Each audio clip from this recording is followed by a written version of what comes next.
हमारा पाकिस्तान आज 77 साल का हो गया है। तो क्या नाचो में? पाकिस्तान तो बन गया लेकिन बदकिस्मती से अपने मकासद को हासिल ना कर सका। आज 78 साल होने के बावजूद भी पाकिस्तान उन्हीं अबतर हालात का शिकार है। हालात ऐसे हैं, ना जेब में पैसे हैं, महंगाई ने सताया हुआ है, डेरा टेंशन ने जमाया हुआ है, दिल बहुत घबराया हुआ है।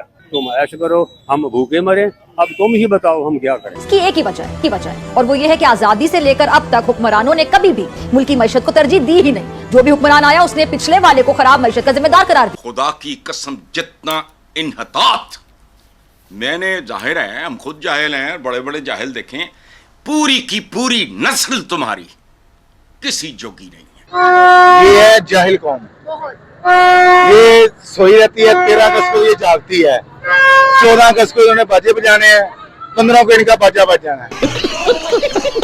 हमारे ऊपर अंग्रेजों के कुत्ते नहलाने वाले हमारे ऊपर मुसल्लत कर दिए गए। अगर दुनिया हमारे ऊपर बैन करती है तो वो हक बजाने में। मुझे बताइए, हालांकि 14 अगस्त की रात शुरू हो चुकी है, आजादी की रात है, लेकिन यहाँ पर जो है वो खौफ के पहरे हैं। मसला यह है कि इन 77 सालों में हम आजादी का जश्न तो मनाते हैं, लेकिन भूख, नंग, डर और खौफ, इससे आज तक हम आजाद नहीं हो सके। आज तक हम लोग इस खौफ से नहीं निकल सके। एक खौफ है मेरे और आपके ऊपर मौजूद है, ये खौफ भूख का भी है, नंग का भी है, तो ये खौफ है जो कि 77 सालों बाद भी मौजूद है। मुल्क अलामों से भरा पड़ा है, टक्के की इजाद नहीं, पूरे आलम इस्लाम ने की कंट्रीब्यूशन जीरो है।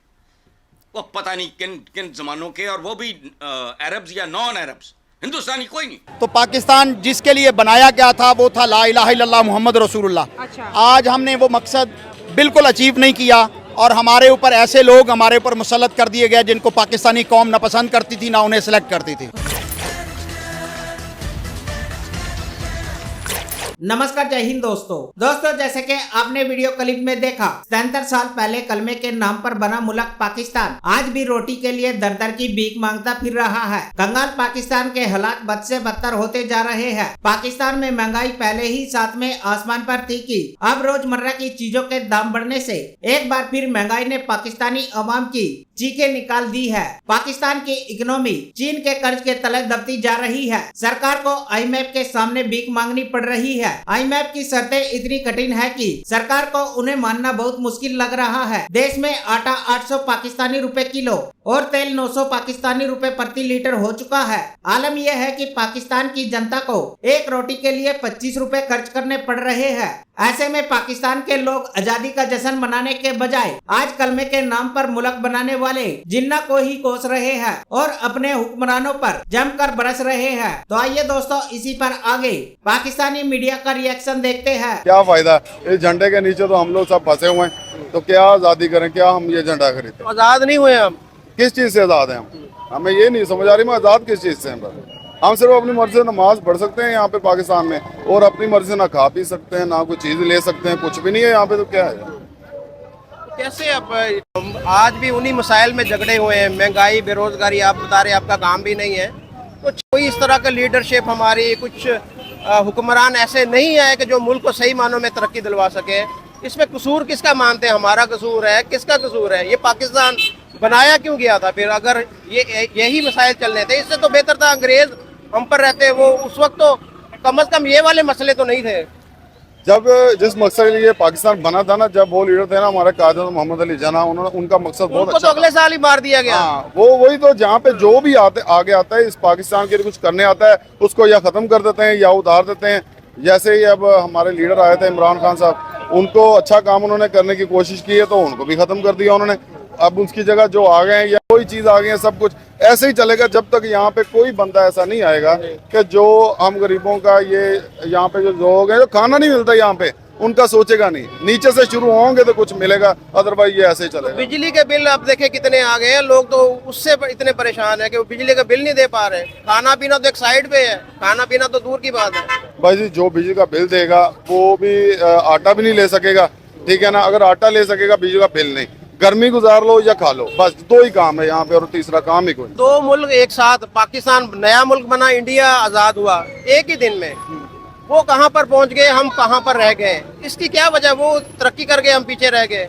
उनके जो गवर्नमेंट है ना, उनकी गवर्नमेंट, वो उन्होंने अवाम का सोचा है, उन्होंने तरक्की की है। हमारी गवर्नमेंट ने सिर्फ अपना ही सोचा है कि यहाँ का पैसा बस बाहर जाके रहे हैं। वो देख ले पाकिस्तान, हाँ वो इंडिया वाले हैं ना, वो इंडिया में रहते हैं, वो बाहर नहीं जाते। यहाँ पे जिसके पास 4 पैसे आ जाते हैं वो उठ के दुबई, वो हमारी असम्बली में जो लोग बैठे हैं आधों के पास तो ड्यूल नेशनलिटी है, कोई कनाडा का है, कोई यूएसए का है, कोई यूके का है, और जब भी कोई मसला आता है मुल्क में वो बाहर चले जाते हैं। हाँ तो यही है ना। और असम्बली को छोड़े, अब हमारा आर्मी जो है बाजवा साहब वो भी बाहर है, वो आर्मी हमारी यहाँ पे नहीं रहती, रिटायरमेंट होती है वो भी मुंह उठा के बाहर को चले जाते हैं। यहाँ पे कोई देखता ही नहीं है, यहाँ का कोई वाली वारस नहीं है। अल्लाह की ज़ात जो हम लोग को चला रही है, बेहतरी नजर आ रही है आगे कुछ आने वाले वक्त में? नहीं, इन टाइम तो कुछ नहीं नजर आ रहा। मसला यह है कि इन 70 सालों में हम आजादी का जश्न तो मनाते हैं, लेकिन भूख, नंग, डर और खौफ, इससे आज तक हम आजाद नहीं हो सके। आज तक हम लोग इस खौफ से नहीं निकल सके। एक खौफ है मेरे और आपके ऊपर मौजूद है। ये खौफ भूख का भी है, नंग का भी है, ये खौफ नाइंसाफी का है, ये खौफ हमारे हक के ऊपर डाका मारने का भी है, ये खौफ हमारी जिंदगी छीनने का भी है।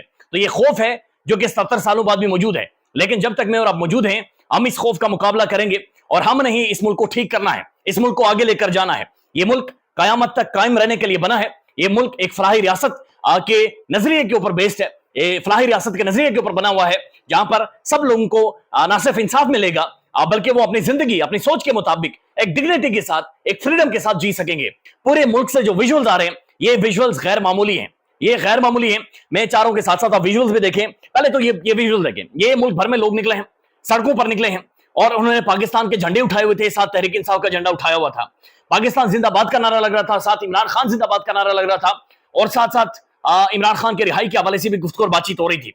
तो मुल्क भर में, पूरे मुल्क में जितने लोग निकले हैं, उन्होंने इमरान खान के हवाले से बातचीत की है। ये विजुअल्स मजीद आएंगे, ये जश्न सारी रात चलेगा। ये जश्न पाकिस्तान के हवाले से, ये जश्न इमरान खान की रिहाई के हवाले से, ये इमरान खान की रिहाई के हवाले से प्रोटेस्ट भी है। यहां गैर मामूली विजुअल्स हैं जो कि पूरे मुल्क से आए हैं। रावलपिंडी उठाकर देख लें, इस्लामाबाद देख लें, कराची, लाहौर, पूरे मुल्क से। बल्कि बहुत सारी तो वीडियोस ऐसी हैं कि जहां पर लोगों ने ड्रोन्स के ऊपर तहरीक इंसाफ के झंडे और इमरान खान की तस्वीरें लगाकर छोड़ दी हैं। और पूरे मुल्क में आज इमरान खान, तहरीक इंसाफ, ये इससे पहले शायद नहीं हुआ। जितनी ज्यादा इमरान खान से अवाम की मोहब्बत है और जिस तरीके से अवाम ने मोहब्बत शो करवाई है, ये गैर मामूली है। भारत की एक्सपोर्ट 200 बिलियन और हमारी 3.2 बिलियन डॉलर है। आपको हम आगे जाते दिखाई देते हैं? आप कह रहे हैं कि ये 30 अरब रुपए की जो फायरवॉल कह रही है ना, जी वो लगा दी जा रही है। ये फायरवॉल उन लोगों के लिए लगाई जा रही है जो पाकिस्तान को तबाह व बर्बाद करने के मंसूबे पर अमल करने के लिए अपने गैर मुल्की एजेंटों को सहूलत फराहम करना चाहते हैं। और हमारे हुक्मरानों का ख्याल है कि इस फायरवॉल से उनकी इस तबाही का जो नुस्खा है उस पर कुछ काबू पाया जा सकता है, मैं सारे की बात नहीं करता।